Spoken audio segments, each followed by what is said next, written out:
Hello, good morning. My name is Julia Dias Leite. I'm from the Brazilian Center for International Relations.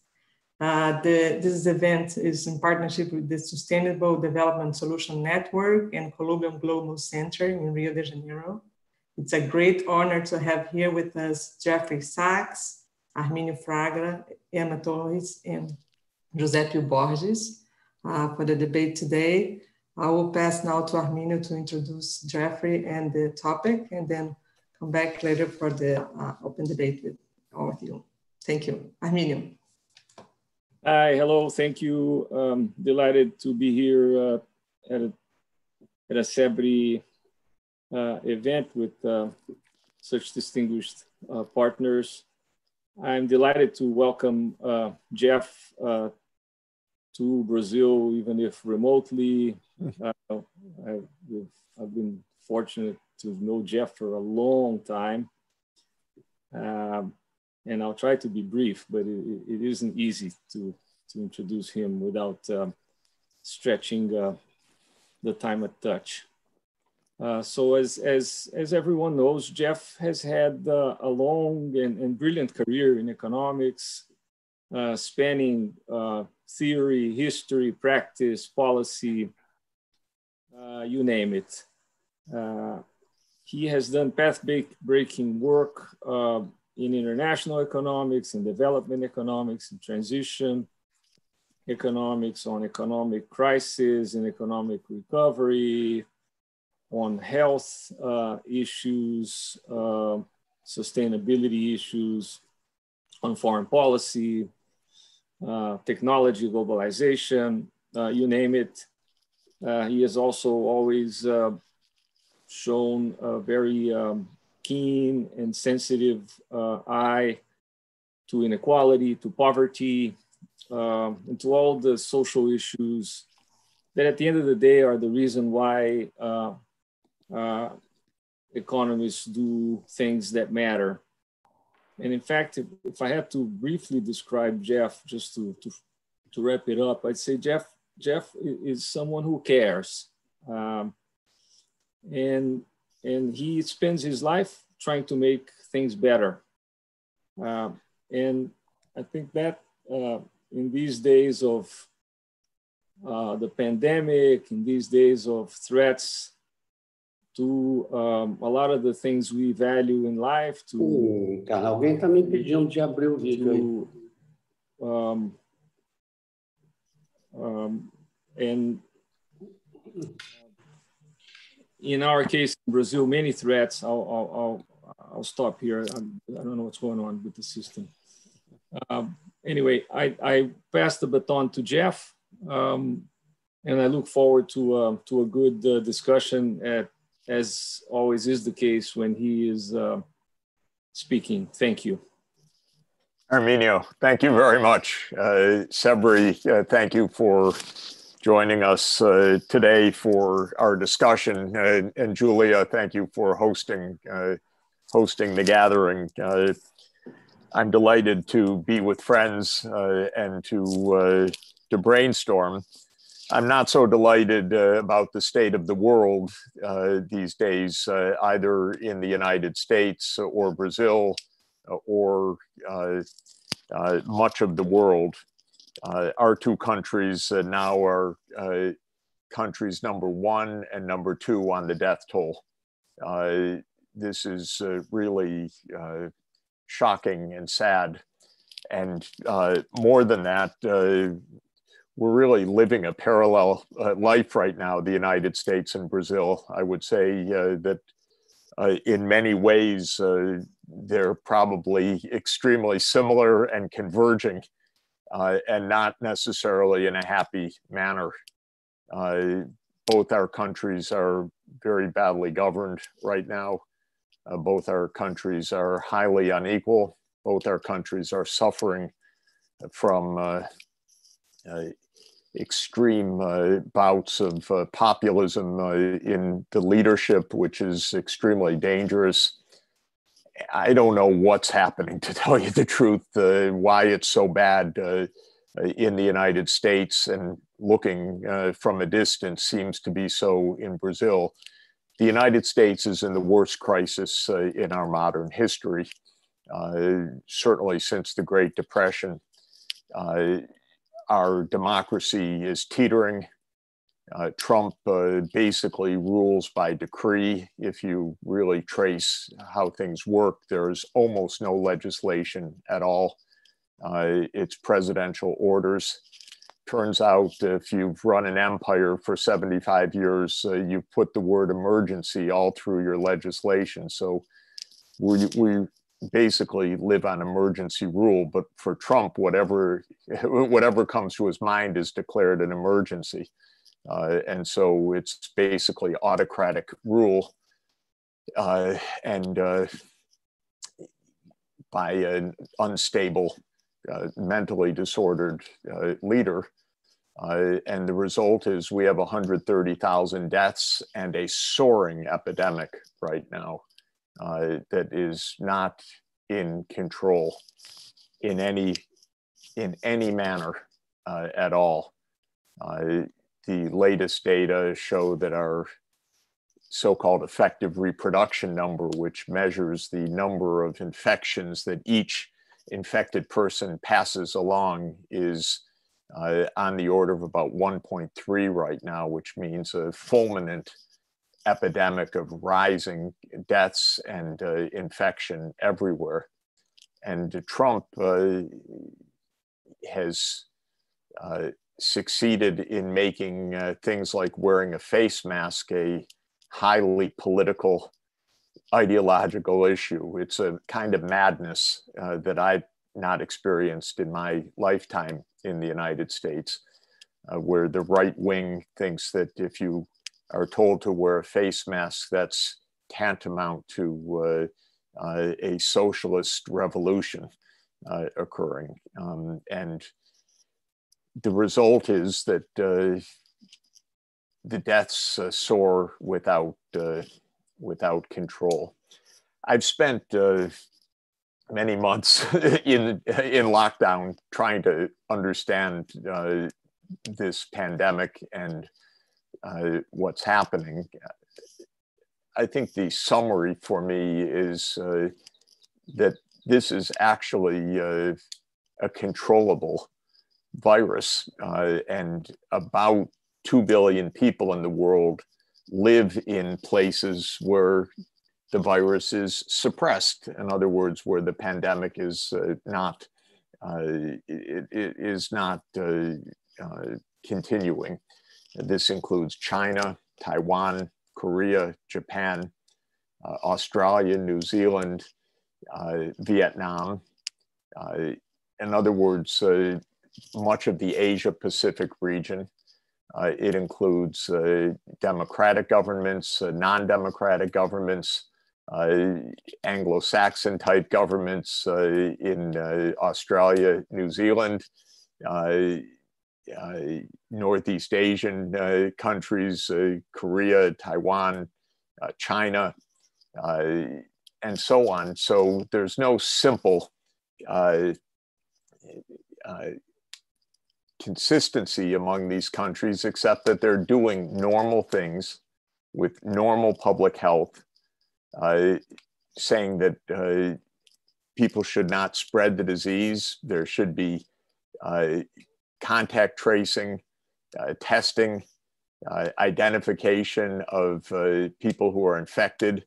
Those people should be put in isolation or quarantine, and people should take normal precautions, wearing face masks, keeping their distance, and so on.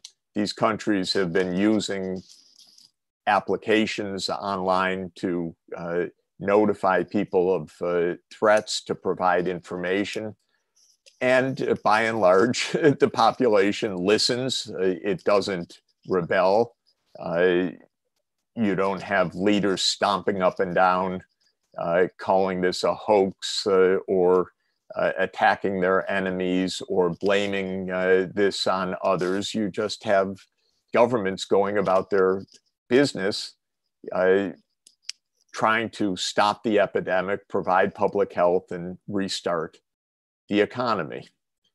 And while this is not an easy disease to control because it spreads surreptitiously with asymptomatic or pre-symptomatic individuals, the experience in East Asia shows that it is in fact controllable.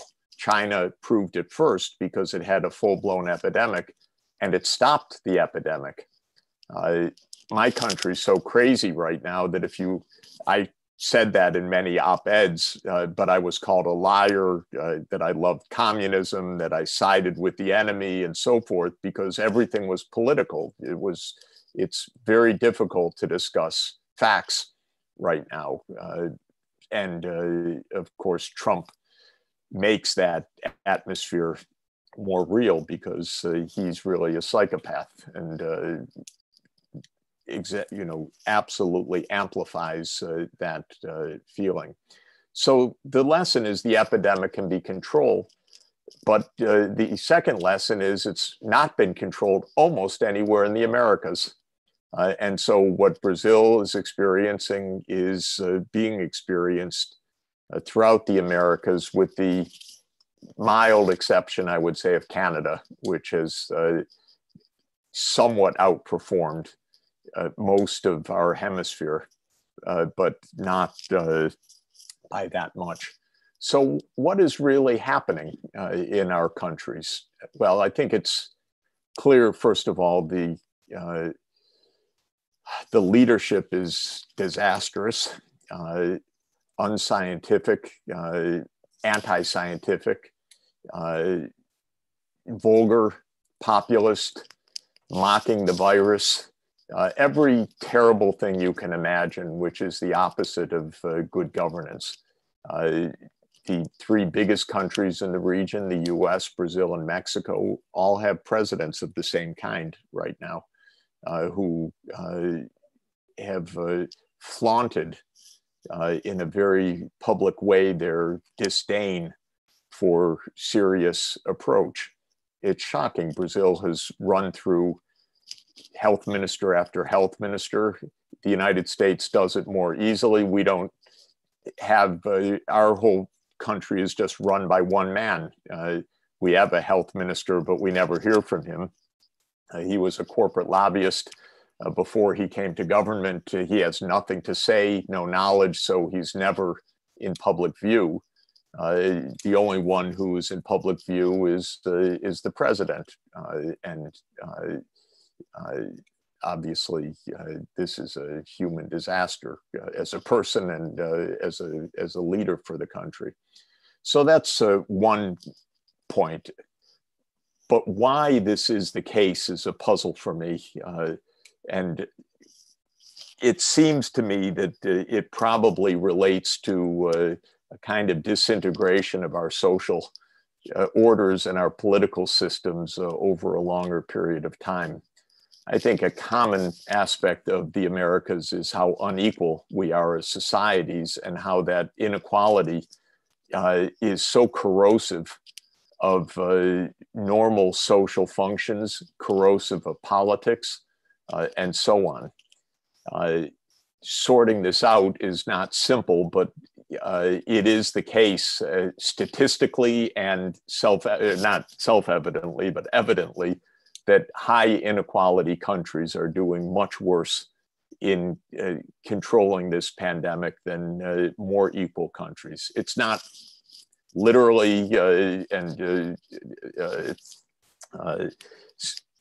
simplistically the case. There are some fairly equal countries like Sweden that have done badly in controlling the epidemic. There are some unequal countries that have done fairly well. China is not a country of high equality, but it's been decisive in containing the pandemic. But by and large, the more unequal, the less social trust, the more vulnerable people there are that can't get out of the way of the virus, the more populistic seems to be the politics, and the less confidence there is in normal governance and straightforward behavior. So these are topics that I would like to explore. When I put Brazil and the US side by side right now, I see so many similarities. It's really striking. Our presidents are the same character. They're the same substantive approach. The epidemics are out of control. The inequality is high. The levels of corruption are astounding and continue to be so. By the way, I just read this morning in our press that the next fundraiser of Trump, and now this is legal what I'm about to tell you, but it gives you a sense of the reality that we have in this country.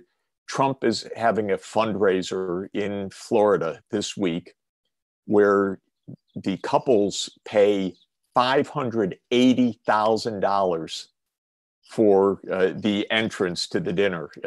You read that right. I had to check several articles which confirm this. It wasn't a typo. It's $580,000 for a ticket. Now, obviously, this is not a democracy. This is a plutocracy. This is hideous, maybe even more hideous that it's legal, because it's just flaunting the collapse of normal governance, and this in the middle of an epidemic. So I feel that we're somewhere like Nero or Caligula. Maybe Nero is probably best with the fiddling while Rome burns and Trump plays golf while an epidemic destroys the country. So it has that similar flavor to me. But the money in politics, the disdain for the natural environment, the disdain for minority groups, the disdain for the indigenous populations, we've converged. I always believed in economic convergence, but not in this way. And so we're seeing a kind of convergence right now that is really shocking. I keep thinking we're going to wake up out of this in the US in November. Biden seems to be in the lead, and getting rid of Trump is our highest order to save ourselves. But I also worry and wonder whether the rot is deeper than any political change. I do believe that Trump is disastrously bad individually, but I also suspect that what we're observing is going to take, at best, years and years of healing. And maybe Brazil is also an example of that, because Brazil has had periods of high hope in the last 10 years, and I was among the great optimists. And I think the underlying rot of the system has proven to be even more powerful than the resurgent hopes. And this may be true in the United States as well. Well, that's quite a good morning. I'm sorry to start this way. I wish I had more positive things to say at the moment, but I'm really looking forward to the discussion and to the understanding of what is the nature of this crisis that we're going through. I'd love to hear from you that I'm exaggerating the crisis, that it's not so bad in Brazil, but I think what I'm saying is actually pretty much on the mark for the United States. Our crisis is deep. Our government is failing at all levels. Our culture is failing at all levels. Our political system is failing at all levels. We're in a kind of free fall right now. So, Armínio, that's an opening for our discussion. And back to you. Thank you, Jeff. That's a very sobering but realistic assessment of Brazil as well. It's strange because in a way I feel more optimistic about the US than about Brazil, and maybe you see it the other way around relative to to our starting points. you have one thing going for you is November 2020 is a lot better than November 2022. I have a few quick slides to illustrate some of the points. I think what we're going through here is tragic, and I share your comparison. There's no question there are parallels, and in fact, I believe the fact that we're seeing all over the world the appearance of more and more aggressive, populist, autocratic leaders, in a way, provides quote unquote validation to other candidates, such as our own. Trouble with us, however, if I may, I'm going to put a couple of things on the screen. If I can find it here. Here we are.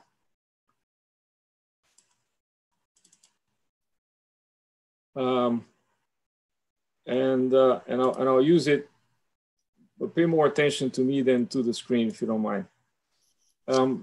So here's growth in our region. It's been very modest. And I have here the last 40 years. And I think a better way to look at it is what I have here now, just by way of background. Over the last 40 years, Brazil has grown less than the US, and not by a small margin. And this is totally shocking, totally shocking. We ought to be growing faster for all the classic reasons. You know, we could be investing more, improving our education, our infrastructure, our culture, everything. But that's kind of where we are. And this is kind of sad because I think we had some good moments in there. I would say in particular, the Cardoso era and Lula as well. Lula point one was an important moment. I actually thought at that point we were going to make it because, you know, he was always thought to be the end of the world, and it turned out to be fine. Although subsequently things did not work out as we had hoped. So it's a real shame.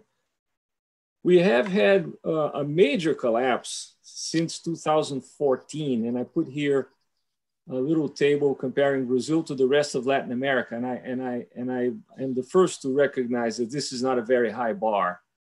But just look at it. Well, you have at the top Cardoso, all the pains of adjustment, stabilization, etc., still kept pace with our region. Lula did a little bit better, and then boom, collapse. And you got to wonder why. And I think in the end, I think it's just we kept on going back to the same old model that didn't work, that had all the features that you described, ranging from the political economy of the whole thing to, in the end, this strange view of how a country ought to develop that has been ours since way back, and it's one that doesn't focus much on education, puts no emphasis on inequality whatsoever, puts very little emphasis on the true engines of productivity, etc. And we keep on trying to do different things, and we end up with this state that is totally captured by special interest groups of all sorts, and periodically we blow up. So what we have now here in Brazil is a country with, and by the way, just look at there's the Dilma Rousseff era where Brazil was 2.25% a year below. And the recovery has been totally mediocre. This is important because what we had before the pandemic arrived was not exactly a country taking off. On the contrary, we were going nowhere. Okay, for different reasons, I suppose, but still going nowhere. So what you're looking at here now is a country where you have, low productivity, level in trend, high inequality. Yes, there's been some improvement over the years, and a country that seems to be very prone to economic financial crisis. We seem to have one every so often. That doesn't help. So the question is why, and why are we where we are? Before the pandemic arrived, investment had already collapsed here. We were investing about 15% of GDP, and there's no way you can go anywhere. Government investment has pretty much evaporated, and even the most liberal person will agree that there are many things the private sector cannot do. I certainly am one of those, particularly in a highly unequal society as ours. So this is kind of what we were looking at when the pandemic arrived. A per capita, a 10% collapse in GDP per capita, followed by a very, very modest recovery.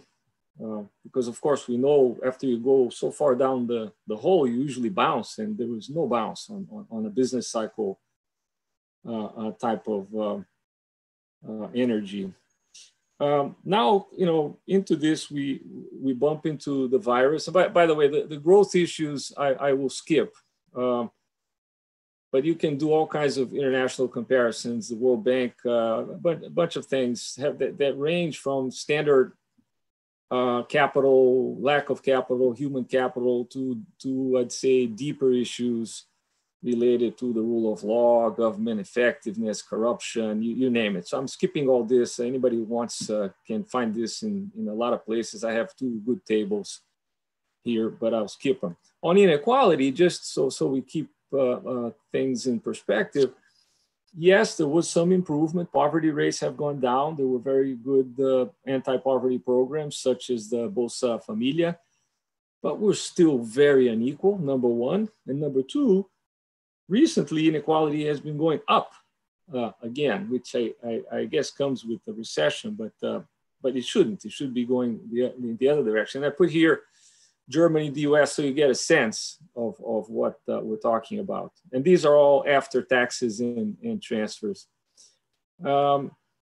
If you want just one brief glimpse of the stuff that gets done here, and it kind of shows in bright colors this notion that something has gone wrong, like you put it, the plutocracy, the lack of care, if you will. Here is a table that shows transfers by the government to people by income decile. So the first decile is in blue, and you see in Denmark, folks in the first decile get 90% of their income from transfers. If you go to the other extreme, and then in red, folks in Denmark, United Kingdom, Ireland, Finland, the folks in the top decile get much less, although still a fair amount. But when you come to Brazil, you see that the two columns are very close to one another. And I have another chart like this that if you put it in absolute terms, then you see that the top decile is probably getting half the transfers, which is shocking. And this is what we call locally, instead of the Bolsa Familia, we call it the Bolsa Empresario. So these were very high at one point. I didn't invent the term, it was my colleague Gustavo Franco, I believe. He deserves the credit. You might remember him from Harvard way back. And so this makes no sense. It gave us no growth, and it gave us the distribution of income you saw, and the rate of growth that I also sadly had to put up on the screen. So now here we are, all of a sudden we get hit by another 7, 8, 9% shock on top of the other one. The scars were still there. They were still kind of bleeding. And so we're looking right now at a second drop in GDP per capita of, call it 7 points in a 7-year interval, sandwiched by years of mediocre growth. So we're talking probably a 15% drop in income per capita in 7 years. Now that's a collapse. We've seen worse in some countries, a few, where you have real complete tragedies like in Africa. But for us, I mean, this is something. So we now have a triple crisis, because besides the sort of the economic crisis that goes way back and the pandemic, we also have dysfunctional politics here. And the reaction to the pandemic was the same, was sort of non-scientific all the way. The government took a while. The one thing that it is getting done right now is that a lot of money is being spent. I think many of us who are fiscal conservatives, I'm certainly one, given our history in particular, we went out and said, no, wait, this is different. Pull out all the stops. Let's take care of this thing. And so, okay, go spend in health. Go spend in social assistance. And that was done. I can't say it was done in the most effective way. Sadly, it was not. And moreover, I think it was done without much planning, with a lot of optimism in mind. This is just a little cold. I don't think how far we can go. And if you look at this chart I have on the screen now, we went for years with reasonable discipline, and it served us well, unlike other countries. Then the collapse of President Rousseff was intimately related to the collapse in confidence. She spent her way into re-election and blew up the economy and ended up blowing up herself. And now we're going to run a primary deficit of probably more than I have here, probably 13% of GDP. But it's not clear where this is going to go, how far we can go. We're not the US, we're not Germany, we're not Japan, we're not the UK. So we're taking chances.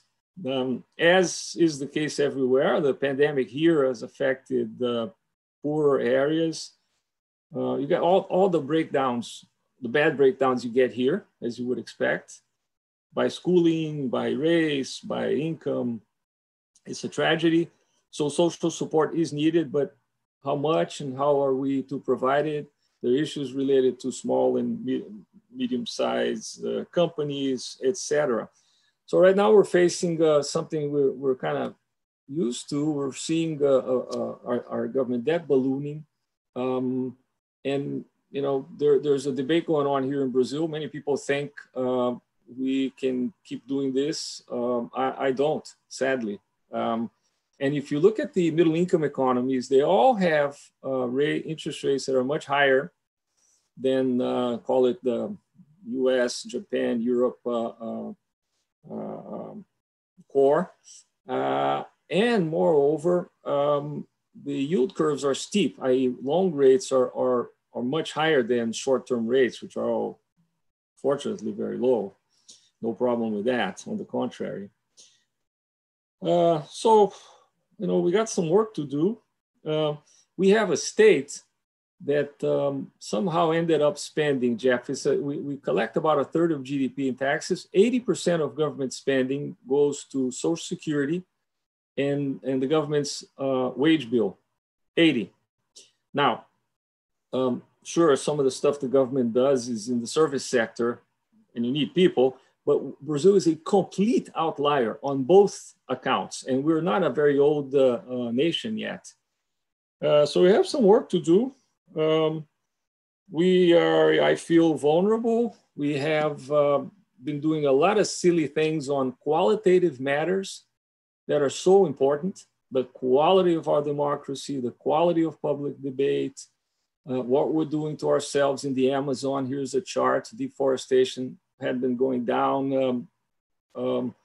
Recently is climbing up more than substantially. We're not sure where this is going to go. What we're doing in the world of education is crazy. In the world of health, we have this wonderful universal system that is not, and it's done very well for us over the years in many ways. Not well funded, not really part of any strategy. It could have been. The federal government has no strategy, as a matter of fact, as far as dealing with the health crisis. The only strategy is to blame the policies of social distancing on the economic collapse. That's been the strategy. And we have 30 more months to go. So anyway, I will stop here. Thank you. Oops.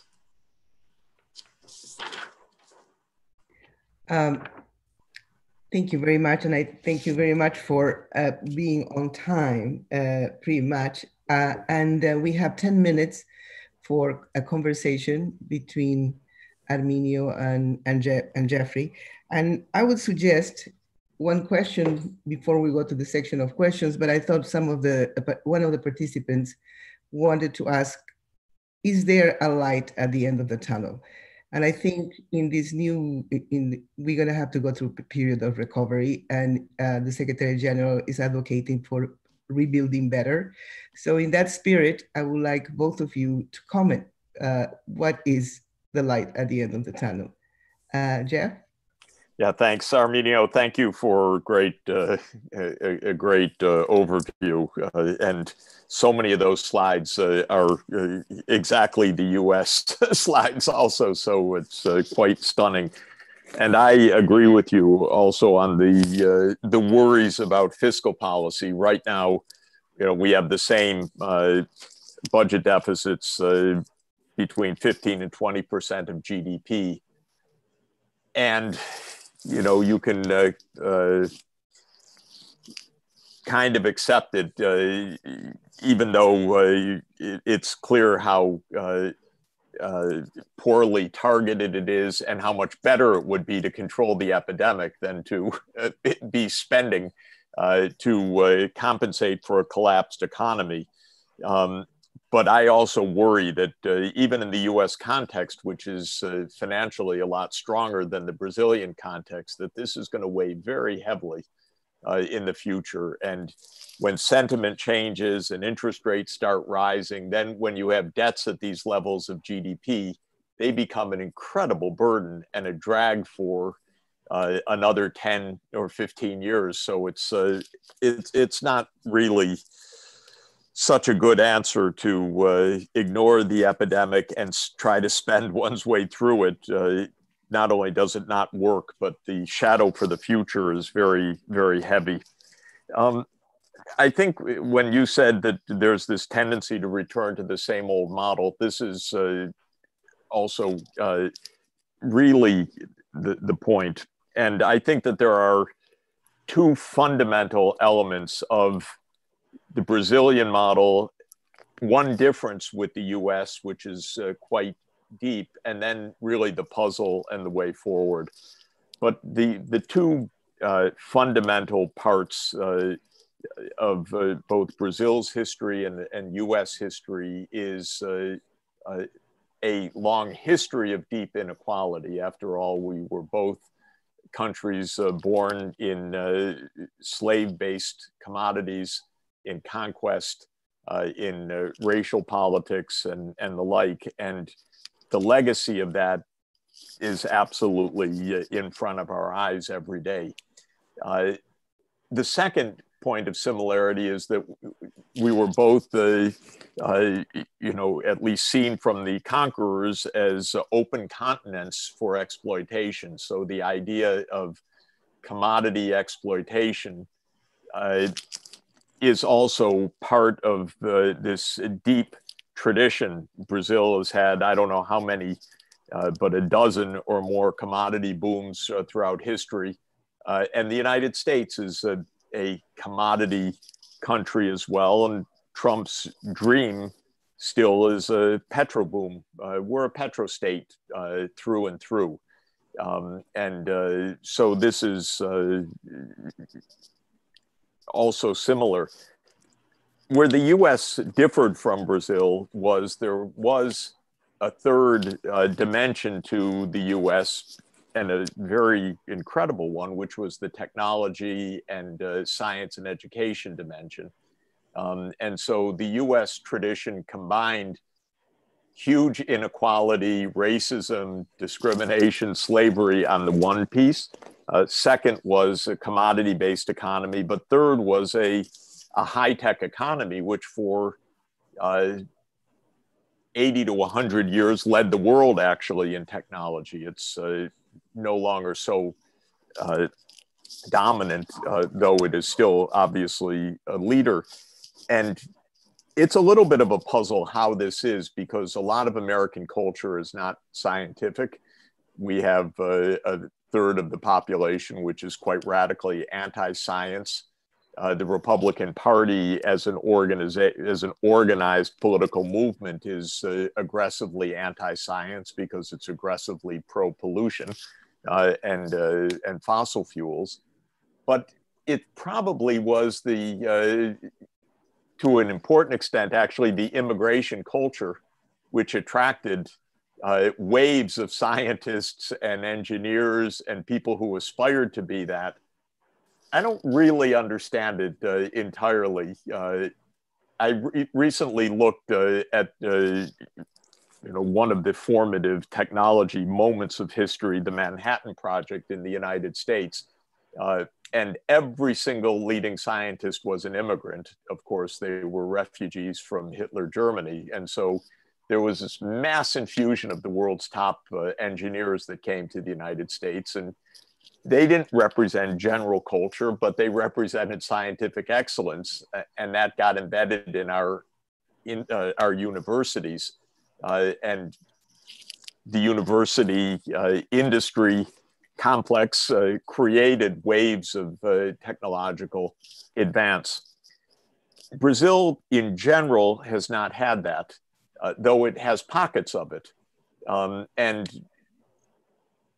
the question of development through strong education, science, and technology, in my mind, is the basic lesson of long-term development. It's the lesson of East Asia's success in the last 50 years.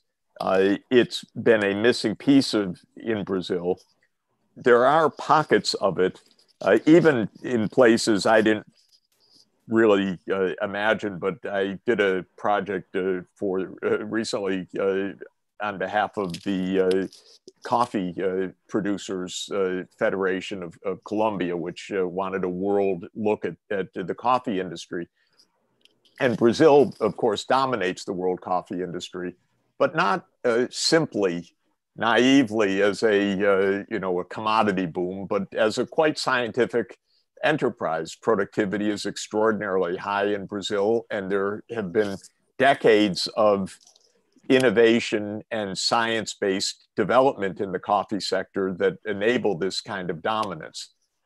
There is an aviation industry which has played its role, but in general, for a country of the size and scale of Brazil, it's not very widespread, and Brazil does not play, as far as I know, any discernible role in digital technologies, in semiconductors, in artificial intelligence, in telecommunications, and so on. And that's where so much of the action of the last 25 years and the next 25 years will be. So I think that to answer the question and Emma's question about where is the glimmer of hope, or what is the hope? The hope is not anything miraculous. The hope is actually probably the deepest lesson of economic development, which is an educated population in which every person has the ability to manifest their talents, and a government that supports that through promoting the use of knowledge in developing technology is the basic one sentence lesson of long-term development. And so the question is quality of education, role of higher education, and development of a new technological development strategy for Brazil and for the United States, for that matter. We have every reason to do it. Not only are we in the middle of a technology epoch with the digital technologies, but we're also in the middle of a profound environmental crisis, which is deepening, which requires new science, new technology, new kinds of industries. especially around renewable energy, smart systems, artificial intelligence, remote sensing, and other things that our countries need. Trump and Bolsonaro are not going to take us there. This is clear. Can our universities lead if our governments fail? Can our societies champion the cause of quality education for all as the most important direction for reducing inequalities as well, because that is the most powerful single channel. So these, I think, are very important questions. To my mind, they look pretty straightforward, but then when you look at our political discussions, they're almost not present in the US political discussion, or maybe that's a little too strong, but they're not very present. And the anti-elite attitudes and anti-education attitudes, and even the turn against universities is quite deep in the US now and quite advancing, contrary to our long tradition. And so I'm not so sure we're going to get out of this that way, but that is the way that I think one does get out of this mess. Thank you. I think you make very, very important points, particularly on the role of education. I do think we took the sort of the exploitation of resources, extraction, really, way beyond the US, though. And I think this is kind of stuff we learned in school. But folks moved to the States to stay, and it wasn't the case here, kind of, quote unquote. That's kind of what we learned. I still think that's correct. But we fell behind massively on education way early and never really fully recovered. A quarter of a century ago, 20% of our kids weren't even attending school. Now most are. They don't learn much. And the model we had before that gave us a lot of growth, although we also had a lot of population growth then, was pretty much just surfing the waves of industrialization and urbanization. But it was a closed economy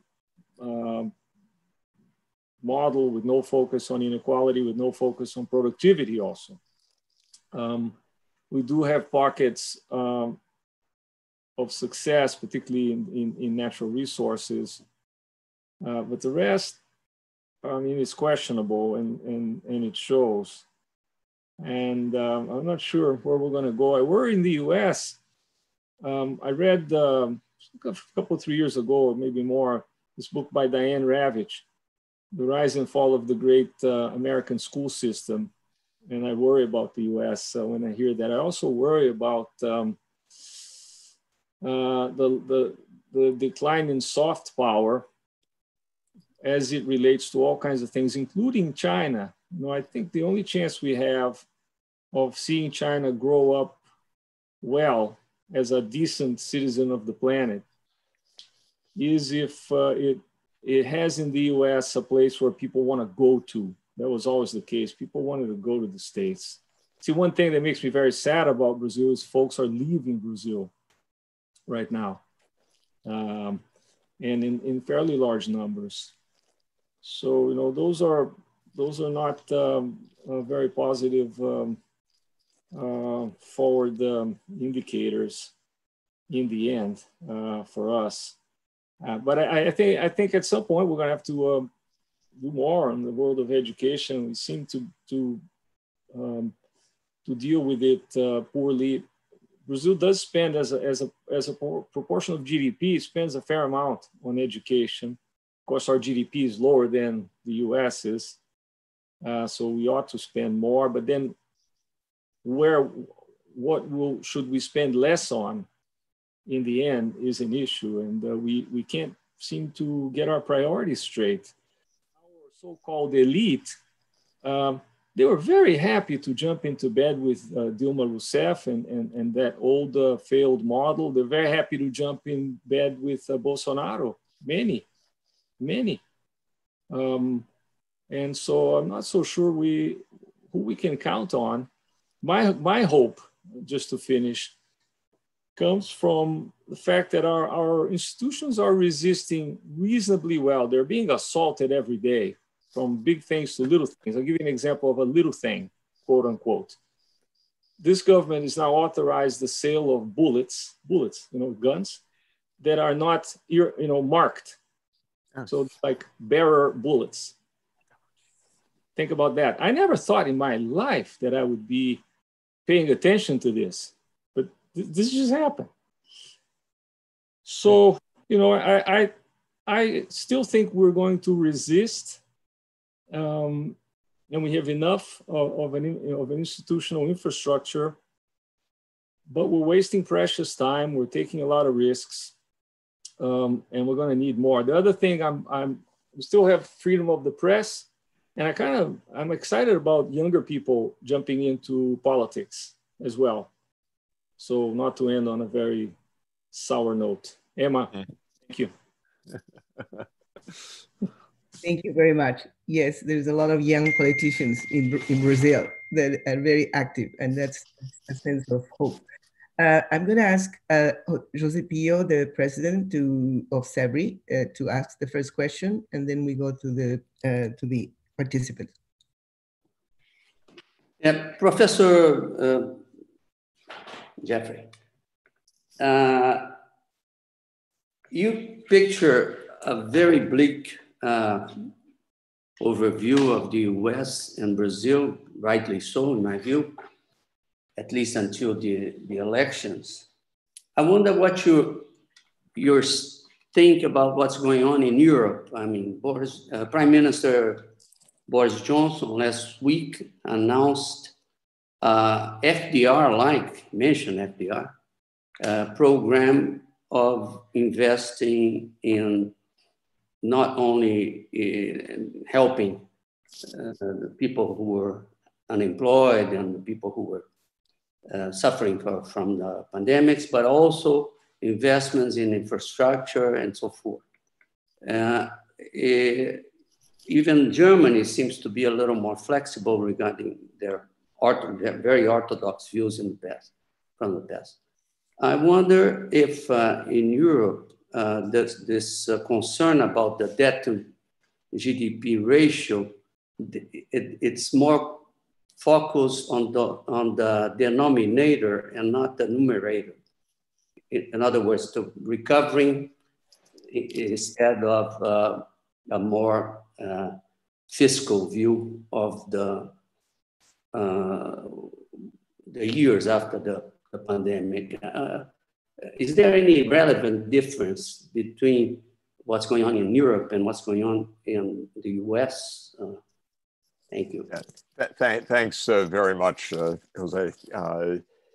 Europe is, of course, very different and very complicated by nature of it being a union of 27 countries. And of course, Britain now on its own and with a lot of uncertainties. But within Europe, I think the first thing to say is that rather surprisingly, and for reasons not fully understood, the big Western European countries did very badly for 3 months during this pandemic. Italy, Spain, France, and even to an extent Germany, although Germany had fewer deaths, it had a lot of cases. But for the big countries, and Britain, to add in, had a disastrous 3 months. And this obviously created a major crisis for the European Union as a whole, because with such rampant disease and deaths in a number of countries, and some of the biggest countries, there was really no union level activity to speak of. Almost everything was addressed at the national level. even borders closed within Europe. In general, Northern Europe outperformed Southern Europe, and the epidemic was largely contained in the Nordic countries, except for Sweden. So in Iceland, Norway, Denmark, and Finland, the epidemic was largely contained. Sweden, interestingly, though it's a very well-governed country and self-governing society in general, took a rather laissez-faire view towards the epidemic on the advice of their public health system, and the results were very, very bad, and they have acknowledged that. I tried to weigh in early on to say they were on the wrong course and was really rebuffed. Don't bother us, we know what we're doing. But now they understand that it led to a huge number of deaths and was just a wrong strategy. Central and Eastern Europe, interestingly, for a change, have done much better than Western Europe. So the new enlarged countries of Europe, from the Baltics to Poland, Hungary, Czech Republic, Slovakia, Slovenia, Austria also, Greece, interestingly, have done much better so far. The epidemic came later. They took more decisive measures and did not have the outbreaks. We don't really fully understand these differences. It may be that the virus was actually circulating in Italy and France at the end of 2019, something that some recent samples of sewer water and blood samples seem to suggest that maybe the epidemic was already present early on and not recognized. But in any event, all of this is to say that Europe is still, on the battlefield, as it were. But the quality of governance in general is much higher now. And Europe as a union is starting to speak as a union once again and to assert a European-wide recovery. And the most notable breakthrough of all was an initiative by Macron and Merkel to have at the union level, not at the national level, what they proposed as a 500 billion euro fund for recovery, and then the Commission turned into a 750 billion euro fund. So now Europe has basically the contours of a large-scale funding strategy combined with a European Green Deal, which is actually a very important political process that's been in the works for 3 years in different forms in Europe to move to a low carbon, low pollution, circular economy in Europe. So when I put these pieces together, if Europe can keep the pandemic under control, as it now has come under control after some terrible months, and if it can implement a European-wide strategy of recovery along the lines of European green growth, Europe has the makings of a serious effort and response, which would be in the right direction and very positive. In the geopolitical context, though, Europe is really caught between other big powers, the United States, China, Russia, and then Europe. It's a very difficult geopolitical reality because Europe's security is really American-led under NATO. And so the tradition of European foreign policy, especially German, and of course the UK almost without exception, is follow the US. But with the US so unstable and the US so provocative, Europe as an institutional union doesn't know how to move right now in terms of the international relations in general and the economic relations in particular. And what I mean by this, just to be brief, is that for Europe to recover, there will need to be renewed trade and cooperation with Asia.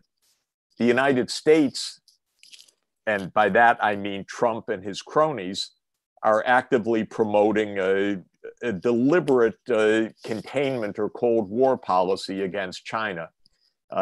This would be stupid in any context, but it's especially stupid when you can't even govern your own country or your own city and you decide you want to contain 20% of humanity. But Trump's idea, which is an absolutely pernicious idea, is to turn Europe into a new arsenal and NATO into a new arsenal against China. NATO becomes an almost Asian expeditionary force for the European empire. It's madness, but it's actually part of American strategic discussion right now. And Trump proposed for the G7 meeting in June that the G7, which includes the US, Canada, France, Germany, Britain, Japan, and Italy, would also invite Korea, India, Russia, and Australia to encircle China in a new G11 coalition against China. Well, you can't make this stuff up except in terrible novels or in preludes to disaster. And so Merkel was very smart to decline the US invitation until September, but this is where we're at right now on Europe. Europe has the makings of a European recovery. It is, in my view, the most balanced, sane part of the world overall, because it combines best the tenets of social democratic life, openness, rule-based international system, multilateralism, and technological competence. So I'm a Europhile, but it's extremely fragile with 27 countries, with the United States being, I guess frenemy is the word, supposed friend and enemy at the same time at this point, and with such global instability. That's my take, but I'm rooting for Europe. Let's put it that way. Thank you, Jeff. I think I'm going to ask one question that complements and perhaps both you and Armínio can answer. And it comes from Isabella Teixeira, our Minister of Environment. And she says, would it be possible that Brazil has a Green Deal that in the recovery that could offer a strategy to a multilateral with Europe and the Americas? Who's that to? Sorry, to both of you. Yeah. Armínio, do you want to start? I'll say one word, and then I'm going to turn it to Armínio. I believe that at least South America, maybe Latin America, but at least South America needs a regional Green Deal, that this should be viewed in a regional context. In general, I'm a regionalist because I think that all problems that we face today require regional scale solutions. No country can make a renewable energy system on its own. No country can make a technology system on its own, a fiber optic system on its own. And this is true also in South America, to say the least. In general, I'm therefore very much in favor of looking past ideological boundaries to try to find common means of support. The terrible open wound right now in South America, aside from everything we've been talking about, which is terrible enough, is Venezuela. Because here is, it's a long story, but the United States, to put it in a short term, is trying to overthrow the government. And too many countries in South America are siding with the United States. And the result is a terrible political stalemate, which blocks any kind of regionalism. And while I'm no fan of Maduro, absolutely disastrous, I'm even less of a fan of US-led regime change. And so I'm dead set against the US sanctions on Venezuela, which are nothing less than starving a population and creating a terrible crisis for the whole region, including next door neighbor Colombia and so forth, but basically preventing a South America-wide set of solutions. So my general answer is I would like to see the countries of the region cooperate together on the Amazon for its defense, for technology development, for green energy, and to find a counterpart with China and a counterpart with the European Union and others in doing this. It sounds awfully naive because the countries don't even talk to each other right now. But I think we'll get better governance if the region can put forward reasonable proposals and then the national governments work to implement them jointly. I'll just say a quick 2 words. I don't disagree with anything. I just think right now, in order for Brazil to lead, and I believe we would have to lead, we need to set the example. And that's just not happening. I think it would be wonderful for us, by the way, on our own, even if we were unable to coordinate things with our neighbors. And it's been difficult over the years because we always, one country is doing well, the other one is not. It's one of those things. But I do think if we follow this general path, and I keep up with the work of Isabella Teixeira, I totally agree. This is something we need to do. And I would start at home. But at the moment, I think we're going the opposite direction. That was my last chart. So before we go forward, we have to stop going backwards. Thank you. Thank you. I'm going to ask the final question because we have to wrap up, and I know both of you have other commitments. 2 quick questions. How is the spread of the virus in Africa going? Is it better than most of us fear? This is from Edmar Basha. And then from Mr. Graça de Lima. Biden knows Brazil, but Democrats are not fond of the current Brazilian government. How do you think the United States bilateral relations with Brazil would be in a democratic government? That's for you, Jeff. And that will be the... Yeah, on Africa, the situation is unclear and also diverse. For the continent as a whole, especially sub-Saharan Africa, the measured cases per million and the measured deaths per million remain low. There are certainly pockets of the disease in many places, in South Africa, in Ethiopia, in Congo, in Nigeria, in other places, but the rates of disease and death are low. Why is this? This is rather unclear. One question, of course, is measurement itself. Whether because of fewer tests being done, there's really a lot more disease than we know. It's possible as one of the factors.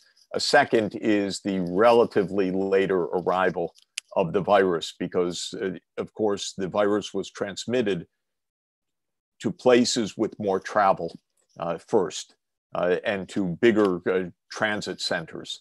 So first to Europe, then to the west and east coasts of the United States, then to Brazil and Mexico and so forth. And it takes time to diffuse into less dense places and with the slower introduction of the virus. So this is a second factor. A third factor could be that Africa's vigilance systems are proportionately much better, actually, even in low-income settings, than the surveillance systems in our countries. African countries have dealt with waves of epidemics, with malaria, TB, AIDS, Ebola, and other diseases, which have led to community health surveillance, community health workers, quarantining, case-to-case surveillance systems, online applications. So I think without question, on a compared to the very low income levels, Africa's public health capacity is somewhat higher than that. But all of this is to say, I watch these data daily, and I don't know whether one can say that this is simmering, going to explode, going to be suppressed or not. What we can say is that it is not at the epidemic levels that we're seeing in the Americas, for example, or that we've seen in Europe. And therefore, from a logical point of view, there is still a fighting chance to keep it suppressed. But it's not easy because of the low levels of income and weak physical infrastructure and lower connectivity and so on. In terms of US Brazil relations in a Biden administration, I think that certainly Biden is a very normal, decent, level-headed person, and the people around him are, I would say, decent and level-headed. It would be something like during the Obama administration period. You would not expect wild uncertainties, craziness, and so forth. You'd expect calm, rational continuity. I think certainly there would be a lot of issues raised by the administration on issues of the Amazon and other areas where Brazil and this government, your government in particular, resents the intrusions, but it would be something like the European position, which is that there's an international interest in environmental protection of the Amazon, and that would certainly become an issue in the way that it never would during the Trump administration. In general, Biden would not warm up to Bolsonaro in the general set of policies. Trump and Bolsonaro really fit together for the reasons we've been stating. Not in a happy way, in my view, for either country or for the world, but individually, they obviously have a camaraderie which would not exist at all in a Biden administration. But from the point of view of two nations battling the same sets of problems, it could only be better to have a rational approach to the issues that we're confronting. Thank you very much, Jeff. Thank you very much, Armínio. This was wonderful. We have a lot of other questions, but it would be for a 2.0 debate in another occasion. I'll now give the floor to Julia Diaz-Leite, the Executive President of CEBRI. Thank you so much, Emma. Thank you all. We had about 400 people here online with us today. So I'd like to thank so much Jeffrey Sachs for accepting our invitation, Emma Torres for this partnership, and Armínio for being here in this conversation, and Pio to join us as well. So thank you all. Thank you.